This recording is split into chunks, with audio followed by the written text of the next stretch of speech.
Hey guys, Foxdrop here with another Unranked 2 Diamonds gameplay commentary. This game we are playing as Nocturne Jungle.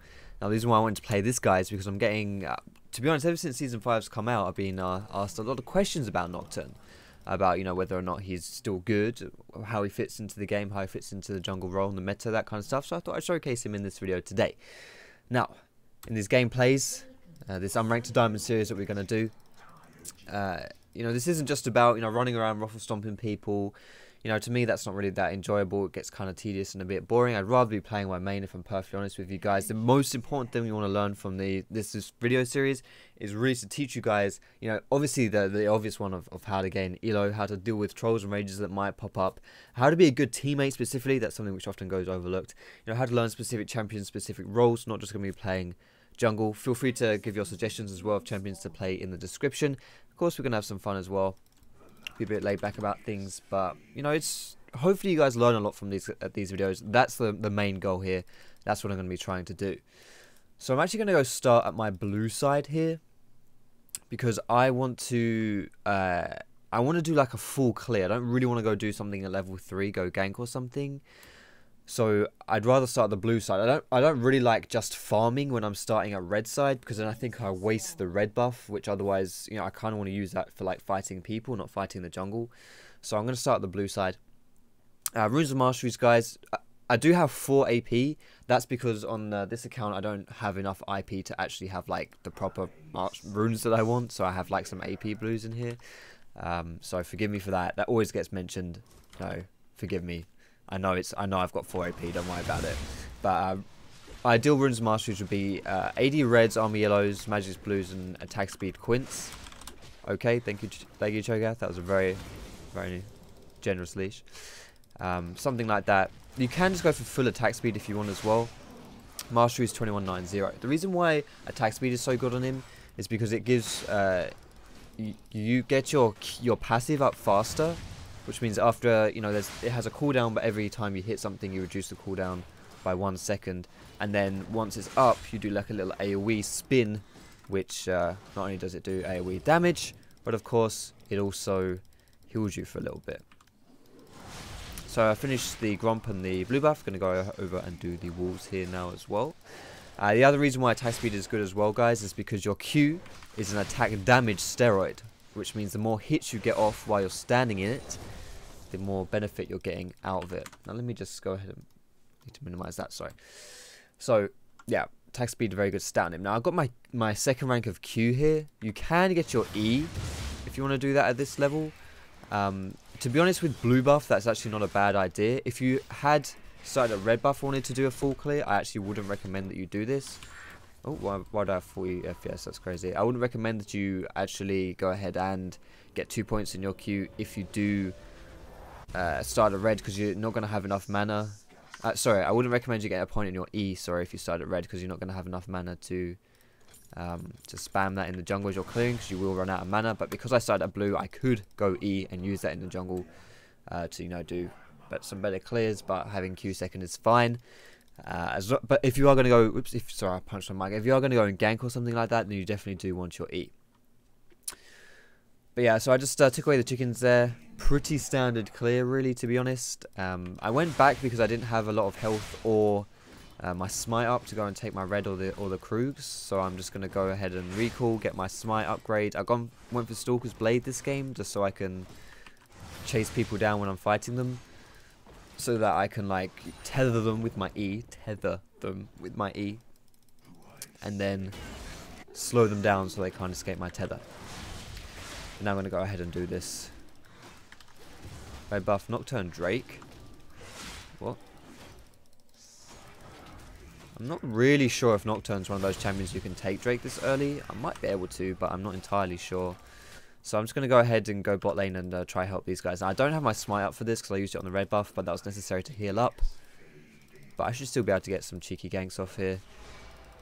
It's best, honestly, when you're ganking a Thresh lane, it's usually best to actually focus that Thresh down, because Thresh, whoops, what the hell? Thresh can lantern the AD carry, which means that if you focus the AD carry, often they get away. But if you focus Thresh, The AD carry can't lantern out, or he can't lantern himself out, so he doesn't survive. I don't want to flash in on and finish that kill because I'm not sure if I can finish him off. That was weird there. I like clicked towards the edge of my screen and it tried to minimize me. That's really strange. Alright, let's get out of there. So that's a good enough gank there. We managed to kill someone, get this bot lane snowboarding a little bit. Having a Graves lane get ahead is usually really good for you because it allows Graves to play very aggressively. If you can get a Graves to snowball, Braum as well is somewhat aggressive too. He's not exactly a passive support. If you can get these guys snowballing, then it's really, really easy for them to go ahead and carry games and to really suffocate that lane phase, that Kalista lane. Because, you know, Graves just has the potential to do that. Now, whenever you're clearing these chickens, you always want to focus them down. However, because I also have this AoE spinny thing, I don't necessarily need to individually attack them all myself. I can just let my passive take care of them. But yeah, you just got to find a balance, really. I'm gonna. Oh, we can do this. Don't run. Oh, well, we could have. I think we could have done that. Oh, well, it's cool. We trade our flash for Annie's flash. I think that's fine because Annie's a very immobile, well, a very low mobile champion. So it means we can get in there. You're not gonna push this one out. What the hell? A very, you know, low mobility mid laner, which means we can go back and we can gank her. She should be able to be an easy kill for us. So yeah, that's not bad for us. I'm going to go kill these wolves and then I'll be recalling here. So the way I like to play Nocturne mostly is I don't like to have too much influence in the early game. I don't like to completely abandon my laners, but at the same time, I don't like going too ham on the ganks. The reason for that is because I think Nocturne is very good later on when he's with his items. He scales very well with items. But early on, whereas he actually probably is the strongest level 3 champion in the game as far as like 1v1 dueling, if you can like tag them with your Q because of the steroid on your Q, and if you can like block something with your W, because not only do you block one of their abilities, but you also gain the attack speed from blocking something with your spell shield. So, you know, he has 2 steroids that way, and you know he's kind of like a conditionally the best level 3. So, but despite the fact he's very strong in those situations, he's also doesn't really have too much to offer in the way of ganks. So you're really gonna miss that. That's unfortunate. I was in level 6 there, which kind of sucked, but yeah, missing the rupture makes it quite hard for us to plant some ganks down. It's nearly asked for the next blue buff, but I don't really want to give her blue buff. Not because I've got anything against Nidley, but because I really want to take this second blue so I can power farm the jungle a little bit. Like I was saying, I like to farm a lot on Nocturne. Don't really like to do too much. Is this guy going to go for Rengar? I don't think so. I don't want to go for that. If Cho'Gath had his ult up, I would definitely go for that, but with Cho no ulti, I don't think we have the burst damage to make that dive a worthwhile option for me. So I'm just going to go ahead and take this blue. Nilly's going to come round for it. I think in these situations I'm justified to take this blue, but I also think in these situations it's not really worth the argument if this Nidalee really wants it. If this Nidalee really wants it and I take it, she's going to be pissed at me, and I think I'm okay enough without it that I don't need to necessarily take it from her. But, you know, like I said, I'm justified if I want to do that.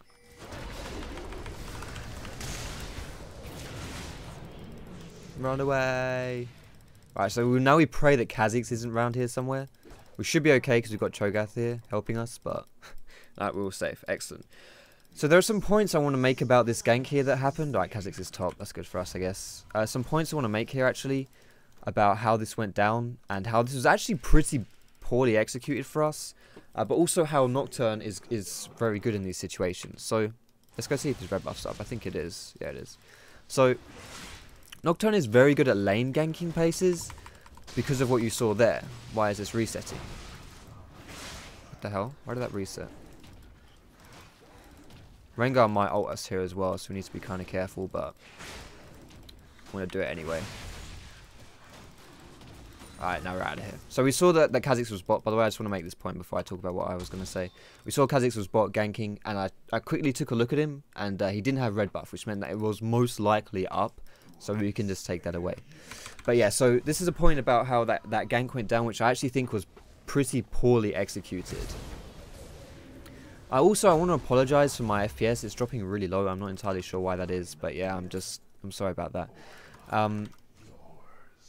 So yeah, the reason why this gank was so bad is because Cho'Gath was just pushing endlessly, which there was no need for him to do that.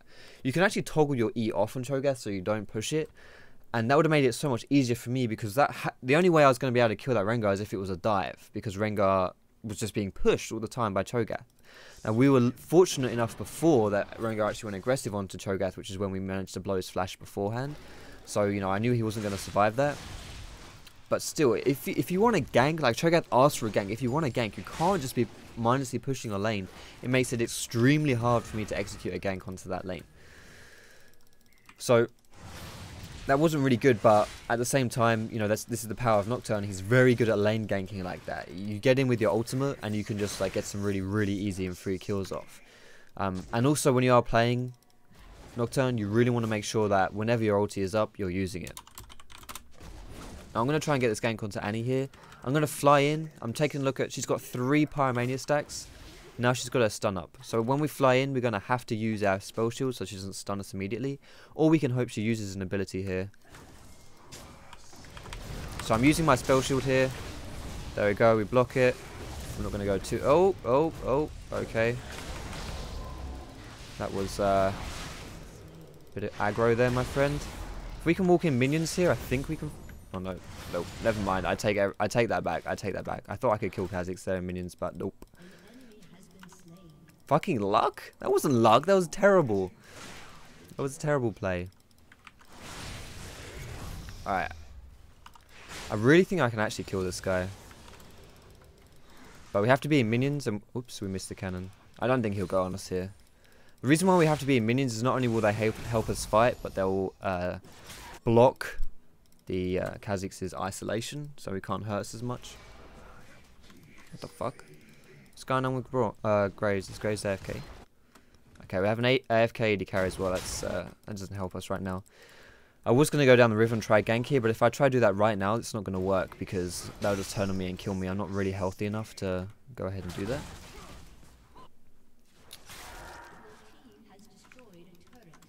Please, Graves. Just help clear this out. These guys will probably think because I'm here that they need to back off because I'm like, you know, some kind of jungle presence.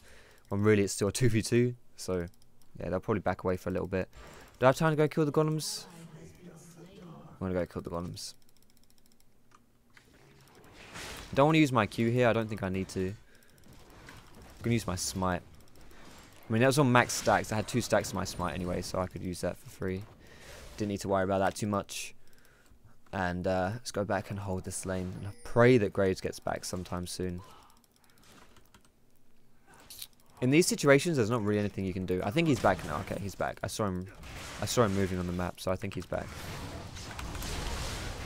Alright, so this is the only risk. Like I say, I want to go on Thresh because if we don't go on Thresh, then he's not going to get away.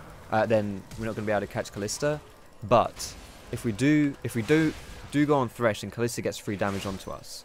So it's kind of risky. It's like a double-edged sword. If you can burst down Thresh, you should focus him because you can kill him. But at the same time, Kalista can just ult Thresh away as well, so in all actuality that becomes a very hard lane for us to do anything on. But at the same time, I think that we did blow her.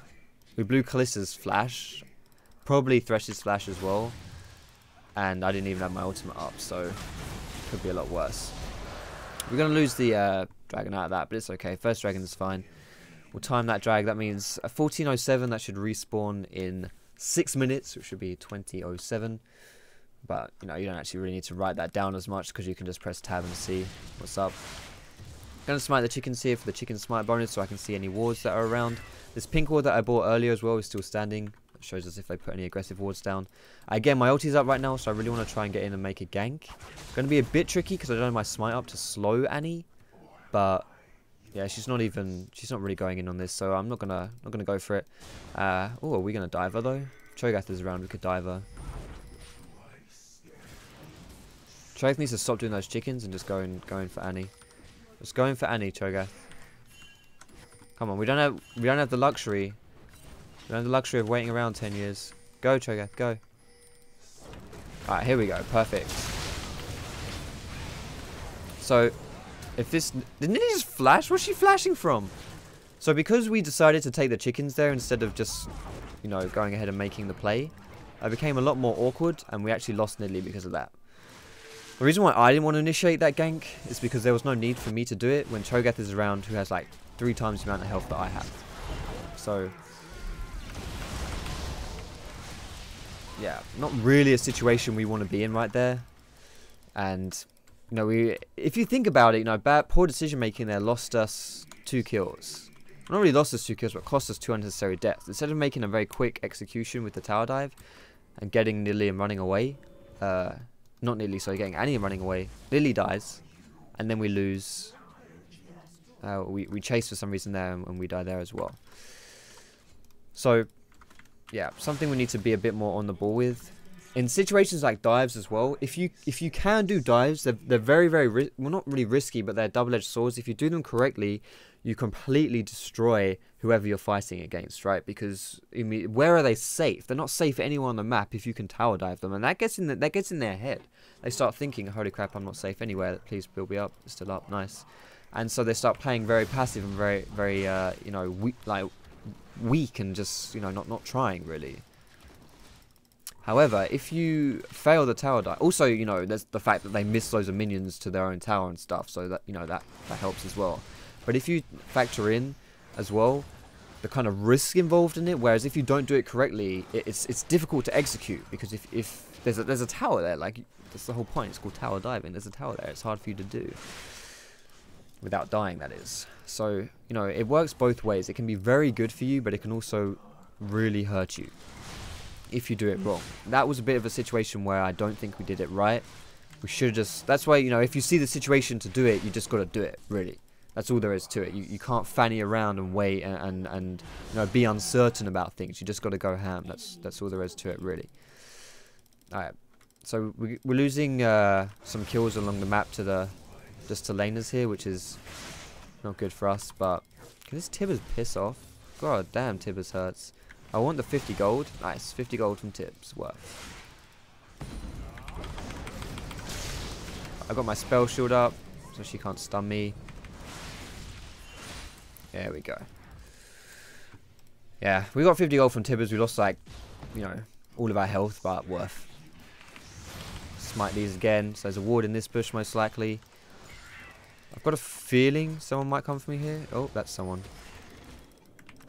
So I'm going to press my spell shield as soon as I see him. If I use my spell shield as soon as I see him, it blocks his Q damage. I'm not sure if I did that correctly or not. I'm not entirely sure if I actually played that right. If I did block his Q, or whether I actually mucked up. But either way, we trade 1 for 1 there. You know, that's really not a bad deal for us. Go on, Grace. Don't be a wimp. What the hell? What are you afraid of? Nice. Good job, Cho'Gath. And my item build here as well, I'm going for a Hydra. Now, this is a very... I want to say very aggressive build, but it's not even really about the aggression. It's just a very ballsy build. Like, I don't really like playing Nocturne as full tank. Now, I have gone for Cinderhulk, so that he's not really entirely fragile. I didn't actually mention this earlier, but, you know, I think that being a bit tanky on Nocturne is good, because at the end of the day, you know, you want to be in there, you're a bruiser, that kind of thing. But Hydra just gives you so much damage, and it allows you to clear quite easy as well. You've seen that my health has always been a little bit low, even when, you know, I've been... No, I'm almost level 11, and I'm still taking a fair amount of damage from the jungle. That's not good. That's bad. So the Hydra helps with that. It's a very similar situation to, like, Kha'Zix and Rengar, when you get the Hydras on them, where their clearing just becomes so much easier. It's a similar situation. But, you know, to be fair, Nocturne's clearing, you know, his sustain isn't perfect, but it's okay. Like, he's not like he's really in a bad spot, to be perfectly honest. You buy some potions and you're fine. But yeah, I really like going for this, like, damage build on Nocturne. I think this is the best way to play him. And then you can just jump on carries, and you have quite a big threat if you have a lot of damage. You know, there are champions out there who are very tanky. Champions who can threaten other players just by not having damage necessarily, but just with their kits. Nocturne isn't really that kind of champion. Only a little bit, but not really. Like, he's got a tiny bit of utility in his E, but he doesn't have a lot outside of like hard CC, which makes him pretty easy to ignore. His ultimate is an I don't want to say underestimated. What's the word I'm looking for? Like underappreciated, I guess is the word I'm looking for. Underappreciated utility, but it's nothing special, to be honest, compared to like Sejuani ult or something like that. Now I could ult in here and try go for the steal, but I don't even think it's worth it against the Kalista. Like my smite wouldn't even do more damage than Kalista would do with a rend. So there's no real point me even trying to smite steal that. I don't think I get it, even if unless Kalista mucked up really hard. It wouldn't even be a 50-50 because she'd do like 10 times the damage I would do. But I'm looking for people to be out of position here so I can maybe ult them. That's why I'm going to go head back bot actually. Because I've got a feeling someone will come bot. They might be around bot, and I can maybe sit in that bush down in the bot lane and kill someone. I have to be careful though because this Kalista is bloody strong. So maybe I'll recall first and try this play. If I recall first I can buy some things because I'm pretty fair. I've got a lot of gold, sorry. Actually I'll push this out and then recall. We'll push this out and then recall. After the Hydra as well, the items that I like to go for, I really like going for Yumu's Ghostblade on Nocturne, but I also like going for a Black Cleaver. But I don't really go for the Black Cleaver too early on into the game, and to be honest, against this team, they're not really going to be stacking a lot of armor anyway. Oh wow, they weren't even bot lane. That's interesting. I'm going to go for the Ninja Tabi this game though. Against Rengar, Kha'Zix, Kalista, Ninja Tabi is going to be quite useful for me. It also prevents or reduces some of the damage that the Rengar does with his Q, which is really good for us. And this is a good TP actually, though I don't really think it should be a good TP. I think this is just a real misplay by the enemy team here. They shouldn't have dove this at all. They don't really have the tank to make these dive plays. I thought this would be a bad TP because I would have liked Cho'Gath to come in from behind to actually fight them. But then it turns out they weren't even... Oh, what are you... Oh, that's the spell shield, Annie. You've always got to keep your eyes open for the spell shield on Nocturne. It's kind of hard to do this because your spell shield lasts for 1.5 seconds. But it's not that hard, really. You can just kind of react to their plays and you block the spells. You really want to block the CC rather than the damage, though, on Nocturne. Especially with a build like this where you're going to be kind of squishy. So let's put this ward down here. Get out of here. See if this blues up. I'm actually going to smite the wolves here. Just for the vision. I think this blue is up. Motherfucker. No! We needed that spear to hit. That's a shame. We should be okay though. Imagine that. The spear hit, I reckon we could have insta-gibbed the Kha'Zix. But it's okay. No one dies. I can't be too picky there. Let's go back and kill this spot lane as well. I'm taxing quite hard here. I'm farming a lot. But this is what I like to do on Nocturne. You kind of have to do this really. Any of these champions, a bit like Hecarim as well. Champions who you want a lot of items on. Assassin Rengar is a similar deal. You need to be farming lanes. You need to be getting that CS. I mean, look at my CS. It's pretty high. Second highest on my team. And, you know, I've got like 50 CS on Kha'Zix. So I'm going to have a lot of items on him. The only way he'll be stronger than me is if he's like, you know, got a better score. But he hasn't even got a better score than me. So, you know, he's a lot weaker than I am right now. Which is good, obviously, for us. So let's finish the Ninja Tabi. Go for the Brutalizer. Get some more potions. And we should be okay. I sadly didn't get the big wolf though. That's made me a little bit sad. Just a little bit. Maybe a sweeper would have been a better upgraded trinket against this team because it helps us kill Kha'Zix in his stealth. Did he smite this?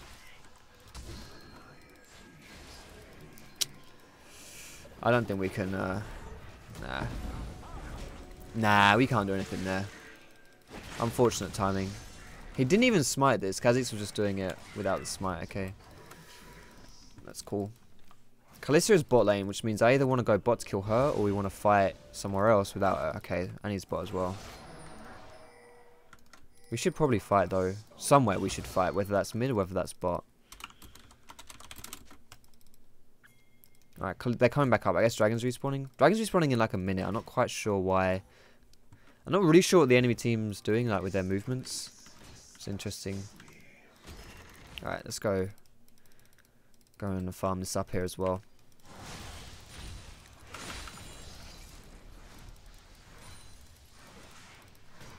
Oh my goodness, how do we miss that? That's embarrassing. No one likes missing the cannon. Do we kill the golems here or keep pushing? I'm going to keep pushing. I'm keeping my eye on the minimap as well, so we always know where the enemy team is. Whenever you're split pushing like this, you always need to know where the enemy team is. There's no point split pushing if you're like clueless to the enemy's movements, because then you're just going to die. You're not going to be successful, you're just going to die. So it looks like Rango might be coming down. I don't know whether he's coming down for me or if he's just... I think he is coming down for me, actually. I could be in a lot of trouble here. Use my Q for the move speed. Just run away. I'm gonna have to W this Thresh if he... Probably didn't have to flash that, honestly, but they used a lot of summoners for me, so it's fine. So we had to... We used our spell shield there on the Flay, because I knew with my positioning, Thresh wouldn't be able to do anything to us unless he initiated us with the Flay. If he initiated with the Q, we were way too close to minions, it wouldn't work. But then I flashed just in case, you know, Rengar got his E on me, or like I got ulted by Thresh or something. Probably didn't need to flash, but whatever. And here as well, this is not something we can contest again. We can try and steal it, but it's not something we can contest. And even trying to steal versus Kalista is just not gonna happen. Unless you're Cho'Gath who can nom it, I suppose. Fuck.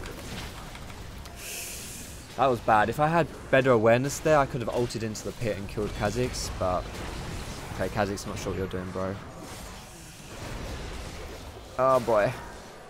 Yeah, when we have a DC, we shouldn't go anywhere near these objectives, to be honest. This is kind of our bad. Let me go ahead and... I should be able to... complete my Yumu's here. There we go. Let's give...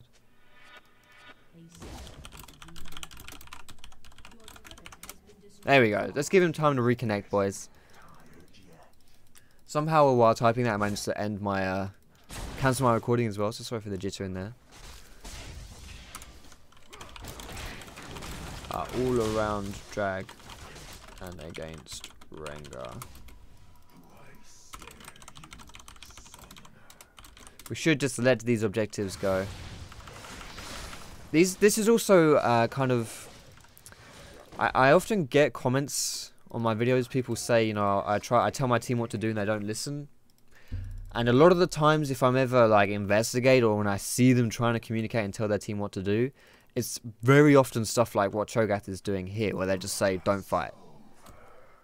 Now that stuff doesn't really help. It's not really a good command to give to your team.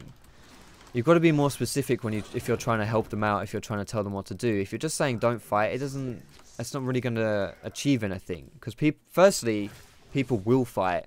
And secondly, you need to say something like, okay, let's give up dragon, we can't contest. Something like that. That's something you should say, rather than just saying don't fight. Now, of course, I'm not blaming Cho'Gath or anything for whatever it is. It's not Cho'Gath's fault by any means. I'm just saying, like, when people get frustrated at their team not listening to them, oftentimes it's not necessarily the team not listening. It's that what's being said isn't really anything beneficial, or it's not being said in a way that's gonna... What the hell is he doing here? That's gonna really work.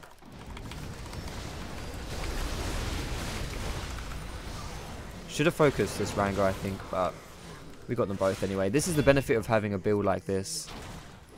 You can just do so much damage to people. I focused down the Kha'Zix there because he was the squishier person. Get him, boys. No! Our spell shield just ran out. That was so bad timing by us. We used our spell shield too early. I wanted to block the Ren by Kalista, but she never used it. And then just as we got too close, I was thinking, do I want to do this? Thinking my spell shield might last a bit longer, and it didn't. That was just my bad. Totally my bad. Alright. So we're going to go for the Black Cleaver now. This is just like a really good... Who's that? No one's there. Was he trying to like bait Braum into running away by being like, oh, there's someone here. Leave me alone. I swear I've got a friend here. Nope. We've got a ward there, mate. We can see you bluffing. Yeah, I'm gonna go for the Black Cleaver here. This Black Cleaver is really good synergy with Cinderhulk because it gives you a lot of health, makes you quite tanky, but it also just gives you a huge amount of damage, and you get 20% CDR from it as well. So I'm gonna be sitting at 35%. If I had proper runes, I'd probably have 5% CDR from my blues, which would put me at the cap for CDR, which is really good because when you have a lot of steroids like Nocturne does, CDR is very useful because it means you're more often playing at like your high capacities, if that makes sense. You're having your steroids up more frequently, and it means basically you just have a lot more damage, a lot more DPS overall. And of course, when you have like an ultimate like Nocturne has, which is very high impact ultimate, you really do want to be able to use it quite a lot. I was gonna say I'm gonna sit in this bush and wait for Rengar. Had a feeling he might try and show his face around here, but he didn't, so no point waiting there. Cho'Gath needs to be careful he doesn't get ulted by Rengar though. Oh no, Rengar's up here. He might come for me actually. Nope, he's going back down. Maybe he's scared of me. He might be scared of me, you know. I don't think he should be that scared of me. I think he can kill me, but I also think it depends. If I'm fighting in minions and he misses a boat or something, actually he just nah. I don't know. It'll be interesting to see whether or not he can kill me. He probably could. He probably could. I mean, he's got 240 CS. He's pretty fed. But then again, I'm kind of fed as well. So I'm honestly not sure if he could kill me. Probably, depending on what I spell shield. If I can spell shield his Q or something, we should be fine, actually.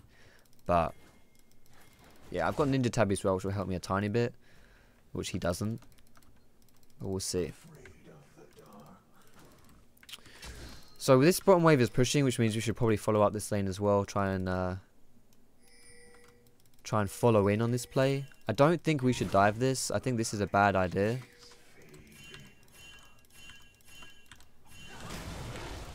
Please. Is he going to come for me?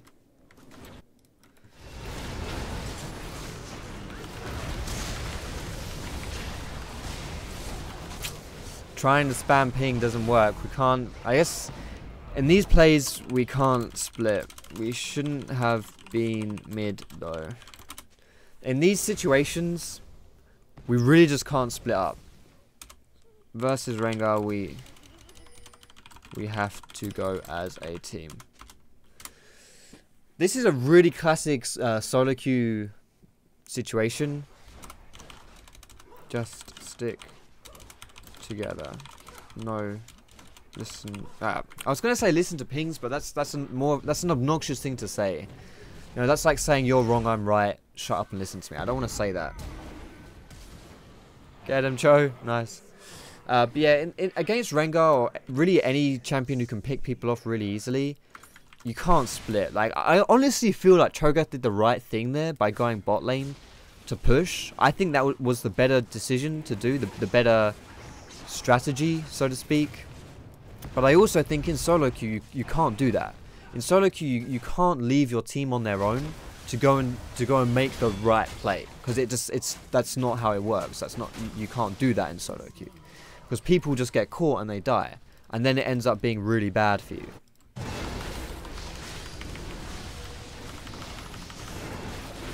Holy shit, he destroyed us. So yeah, even if I think he makes the right play, you just have to be together. Especially against someone like Rengar who will pick people off. You cannot be split. Same for LeBlanc, same for Zed, any kind of assassins really, but Rengar is just the best example of it, to be honest. You cannot be on your own against someone. Like you cannot leave your team, I should say, against a comp like that. It just doesn't work. So yeah, you know, even if you think you're making the right play, you just got to stick together and make things, you know, else it just goes worse. It goes absolutely terribly. I have noticed as well, though, this game we've had very poor awareness of when Rengar is using his ulti. If you're playing versus... This Cho'Gath is a hero, by the way. He's trying so hard to carry this game. If you're playing versus a Rengar, you have to be acutely aware of when he's using his ultimate. You can't just rely on the little exclamation mark above your head, because honestly, whereas that is an indicator of him using his ult, of him being around, it's way too late. That is way too late for you to get information about him being there. That's not going to work for you. You have to keep your eye on the map and see when he's using his ulti. That's why I spammed ping initially, Like when I was in this position here, I spam pinged initially to get my team to come bot, just because I thought that was, you know, I was just trying to get my team to group. But then because I spammed ping initially, I didn't have any pings left to ping for Rengar, and I can't type Rengar's on his way because by that time it's too late. So yeah, but you just have to keep your eyes peeled. Like I've seen, we were fighting here as well earlier in the game, and Rengar used his ult from behind, and we had no clue. We just had no clue whatsoever. So yeah, I mean, we just really, if you're playing versus Rengar, especially Rengar that's, you know, particularly fed, you cannot have ignorance of his positioning. You just can't, else you get punished and you die. Really, there's no two ways about that one.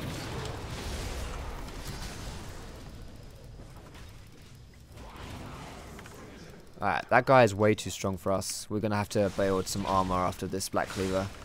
Probably should forego this Black Cleaver in general and just go for a Randuin's or something, but yeah. I kind of want the Black Cleaver for damage, but I also think that's a mistake.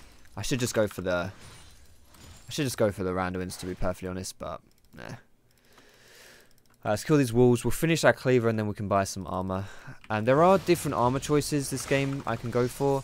Frozen Heart, Randuin, Stormmail are biggest three. Or GA I guess you could go for. I could go for a GA, but let me tell you why. Firstly, Frozen Heart would be a bad idea for me because I have way too much CDR already. Like Frozen Heart would just be the CDR from it would literally be wasted. Thornmail would be an okay choice. It would be an okay choice.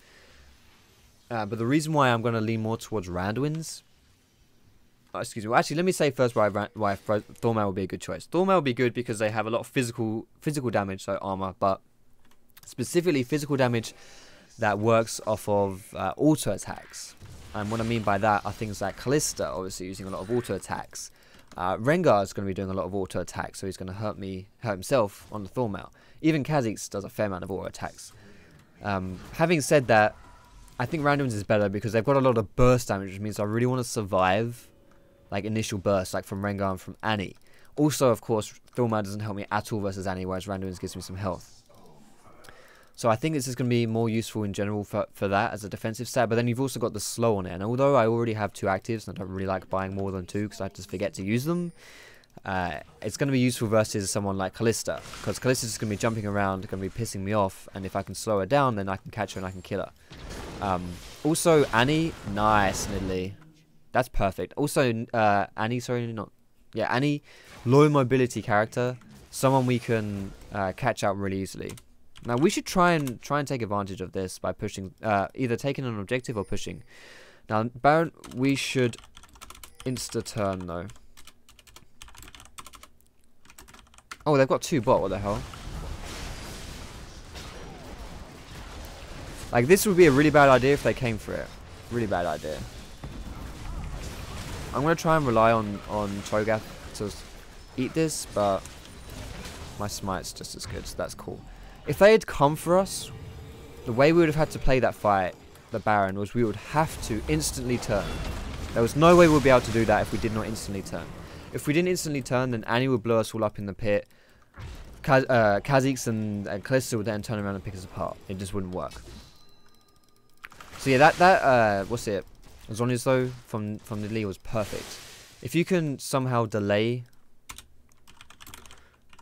we these guys from,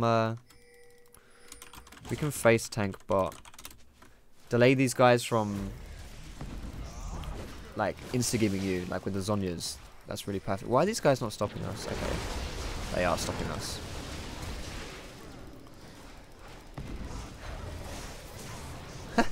Cho'Gath is such a dumb champion, I swear. Callista, leave me alone. Then again, if you want to see dumb champions, there's one right here. Just want to try and get my tether off on her. I don't think I succeeded, but she's dead, so something happened there. Rengar will be back, but he won't have his ult. Oh! Again, no, tether range. Tether range not there. Don't really want to ult that because I will die. I'm going to ult in now. Nice. Now we can try and get this inhib. We can actually end. Like, I think this is also like a really common defense tactic. People kind of go one by one trying to save the game. And if you do that and you all just die individually, you become very easy to pick off and to just finish the game from. As we're doing here. There we go. GG. Now, I'm not really sure how we won that game. To be honest with you, I was looking for more split push opportunities, but against a Rengar, I wasn't comfortable doing that because that Rengar was bloody strong. And if you're ever playing a split push champion and you're against someone who can 1v1 you, like Rengar can, it's really hard to do that. And so in the end, I kind of just tried to farm up, group up a little bit, see what we could do. But yeah, I'm sorry about those FPS drops. I really need to figure out what's causing that. I thought I had it sorted, but apparently not. Anyway, I hope you enjoyed the video. If you did, feel free to give it a thumbs up. Subscribe to me for more educational league content. You can find me on Facebook, on Twitter, catch me streaming on Twitch as well. But yeah, most importantly, guys, I hope you enjoyed the video. Have a great day. Thank you so much for watching, and I'll see you in my next video.